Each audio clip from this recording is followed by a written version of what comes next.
Advent's been different this year. It's something I was reflecting on a bit this week, and some obvious things. Okay, I'm a priest now. My first Advent as a priest, my first Advent with you all, my parish family here at St. Elizabeth's. But kind of going a bit more deeper, I was thinking about how the readings that we've been listening to these past couple of weeks in Advent really stand differently to kind of the Christmas culture that we've been in the past couple weeks. In our culture, Christmas started the day after Halloween, and Christmas will be in a couple days for us.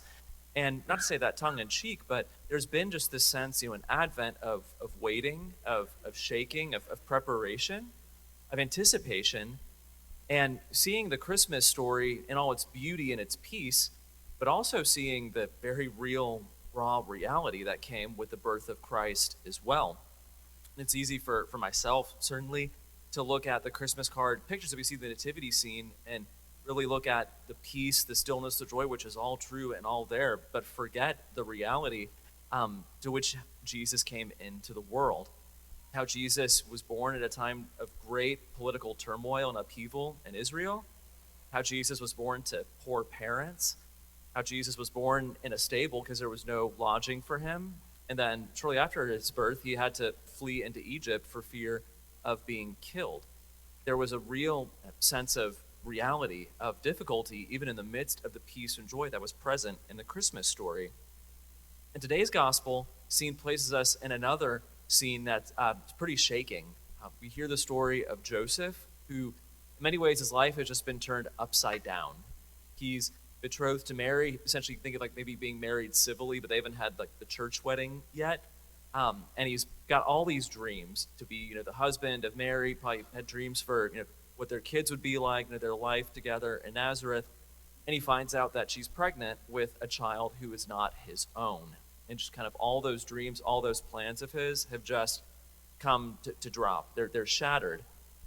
And Joseph, he's a just man. He's trying to do the right thing. And so to protect Mary, to protect her dignity, he decides to divorce her quietly, to not expose her to shame. But God intervenes in the midst of a seemingly impossible situation, unforeseen circumstances. God comes in where it's the least expected. And the angel, speaking through God, tells Joseph these words that we've probably heard a lot ourselves. Do not be afraid. Do not be afraid. He tells Joseph, don't be afraid to take Mary, your wife, into your home. This child is indeed the Son of God, the prophet of the Most High. This is part of God's plan for your life. Do not be afraid. Comforting, because Joseph probably was afraid when he found out the news about Mary and was wondering what was going on. How many of us have found ourselves, in situations that seem impossible where we have fear?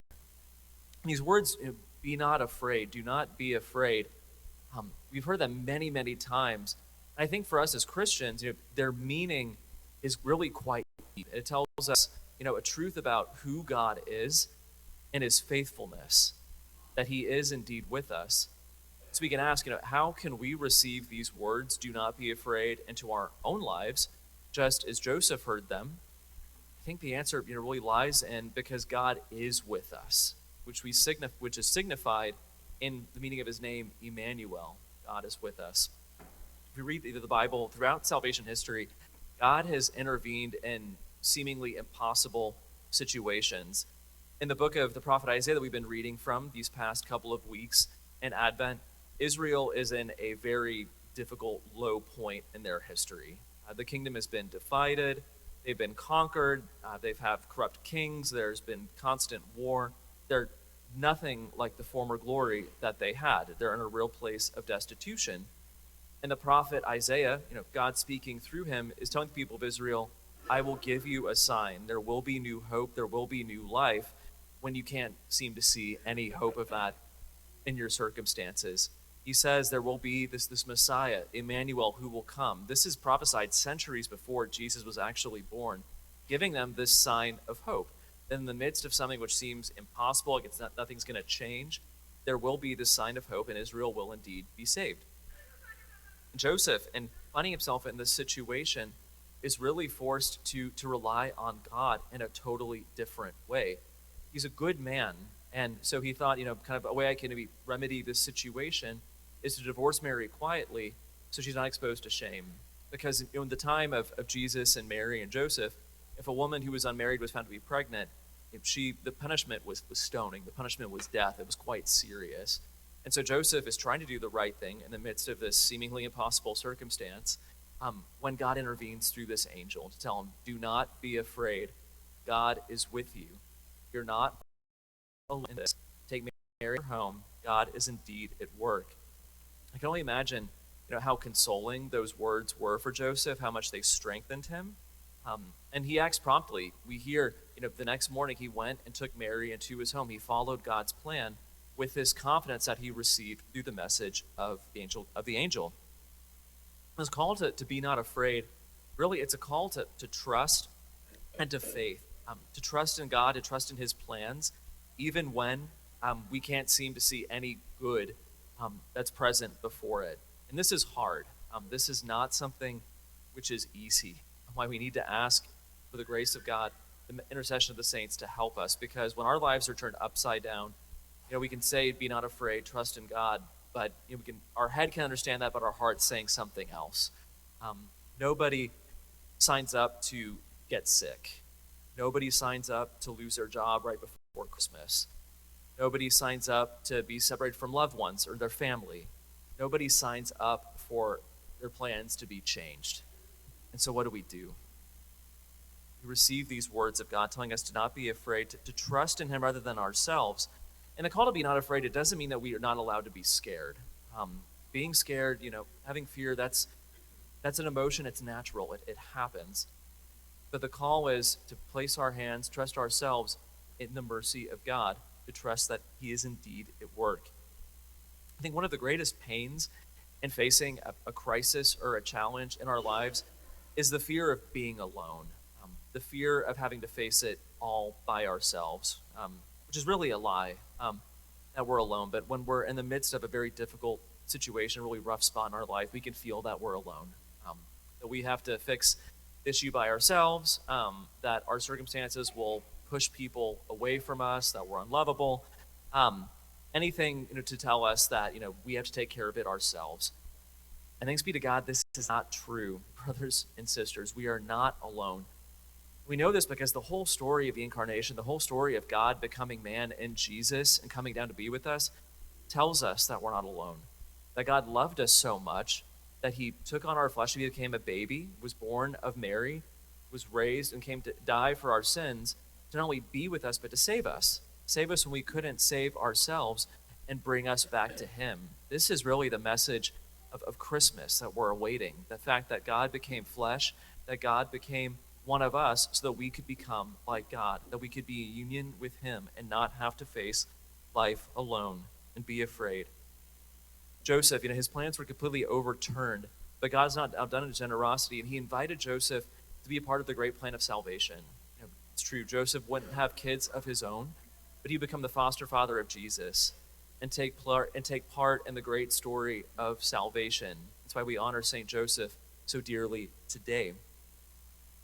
Having someone, when we're facing a difficulty, it's a big theme, and I was thinking about one of my favorite stories, The Lord of the Rings, and two of the main characters in that book, or the movie, if you haven't read the book like me, are Frodo and Sam. Frodo and Sam, they're two of the main characters, and kind of the central plot line of the story is Frodo has been tasked with taking the ring, which really is a representation of evil and sin, to take it to the fires of Mount Doom, this volcano, to destroy it in the fire. It's a very Christian Catholic novel. It's about the story between good and evil and the destruction of evil. And so Frodo and his trusted friend Sam, they set out from their village and make this long, arduous journey, encountering all sorts of obstacles. And towards the end of the story, Frodo's just weighed down. Frodo's like a Christ figure carrying the cross, and he's just exhausted, physically, mentally, emotionally. And they're on the slopes of Mount Doom, and he just tells Sam, I can't do it. I can't go anymore.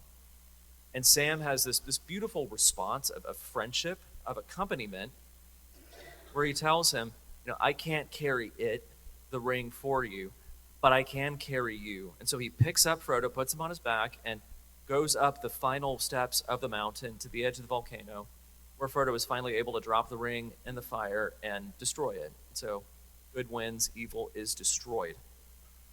I think this is big because you can only imagine the encouragement that Frodo received in that moment of literally having a friend pick him up and carry him through this trial. And isn't that what God does for us? When our plans are turned upside down, when we're faced with seemingly impossible circumstances, doesn't God pick us up and carry us through? I was talking with a family who I got to know, and their oldest son was diagnosed with cancer as a teenager. And thanks be to God, he was treated, he survived, he's doing well now. But I was asking her, what was it like when Giovanni was sick? Like, really, how did you guys do it? Like, how did you guys survive that? And she just said very frankly, God carried us. Like, God just carried us through it. I don't know how we got through it, but God carried us through it. Our faith carried us through it. Our church, our community got us through it. And that's a reminder that indeed, Emmanuel, God is with us, that we are not alone, and that the Lord carries us through those difficult circumstances in life. Because they're a part of his plan. Even if we can't see it, God can bring life when there seemingly is none. One of the great traditions, one of the great ways of prayer in our Catholic faith, it's one called Lectio Divina, which is like a sacred reading of Scripture, like a prayerful reading of the Bible. And how you can do this form of prayer, it's pretty easy. You take a passage from the Bible, so it could be a gospel, something from the Old Testament, your favorite Bible story, whatever, and just go, whether it be like to your room or like to the church, someplace quiet, kind of collect yourself, and then read through the passage slowly, once or twice. And the idea is to put yourself in the story, to imagine yourself as being a part of the story, and to see how God speaks to you. What do you hear? What do you see? Is there a character in the story that you really identify with? Do you see Jesus calling out to you in the story? Is there a word, is there an image that really speaks to your heart? And then you talk about God with it. The Hallow Catholic Prayer app, they've been doing an Advent retreat the past couple of weeks, and they've been going through the infancy narratives, the preparation of the birth of Jesus, and really dissecting both the joy and the peace, but also just the very real circumstances in which Jesus was born, the difficulties that Mary and Joseph faced, and have encouraged us, invited us to see, okay, where is fear operative in my life? I'm sure we probably all, myself included, we have areas where there's fear present. And to be able to bring that to God, to not keep that in the shadows, but bring that to the light of Jesus and allow him to speak into that place and bring his peace. So my invitation for each of us this week is to take this gospel that we listened to today and just pray with it for maybe 5 minutes. Read it slowly once or twice and see what is God saying to me. Those words, do not be afraid. Where is God speaking those words into my life right now? Where do I need to hear those words, do not be afraid? And let him speak to you. Let him touch your heart, because he wants to be with you in the midst of those places where it seems impossible. Brothers and sisters, thanks be to God, the Lord is always with us. We got to receive him in this Eucharist, which he left us as a memorial of his suffering and death, but above all, his presence with us. And so as we're journeying towards heaven, journeying to be with him, we can receive him here and be sustained here. So as we enter into these last few days of Advent before Christmas, let's just make some time to prepare our hearts for Jesus, to let him meet us wherever we're at, and let him carry us through our trials, through our sufferings, into the joys of heaven.